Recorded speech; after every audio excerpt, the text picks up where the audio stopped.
Говорят, надо учиться на своих ошибках. А что, если я скажу, что учиться можно на опыте других людей? Учиться снимать кино у всемирно известного режиссера, писательству у автора «Ночного дозора», журналистике у лауреата 3 телевизионных премий Эмми, актерскому мастерству у ведущей актрисы театра «Современник», писать музыку у создателя хитов и своего лейбла, нетворкингу, креативу и созданию личного бренда у меня, Александра Цыпкина. Говорят, нужно потратить много времени, чтобы освоить что-то новое. Но что, если существуют видеокурсы, в которых собрано только самое важное? Их программы созданы командой профессионалов, конспекты уже записаны в рабочей тетради, задания и тесты подготовлены. И все это собрано на одной платформе. И чтобы начать заниматься, надо просто нажать кнопку play. Говорят, нужно постоянно учиться чему-то новому, не останавливаться на достигнутом. И вот с этим я точно согласен. Вдохновляйся, учись, действуй. Смотри «Уроки легенд».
Patlaver geç yiristine Umarza yaşığa arağız Umarza yaşığa Umarza yapalka Umarza yasuza sabahın Umarza yaşığa Umarza yapalka Umarza yasuza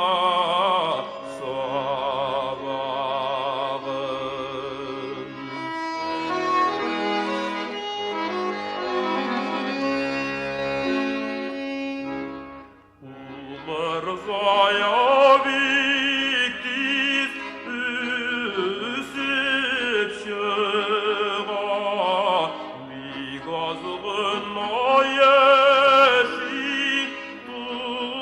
durayıp Umarzaya viktiz başın asfalt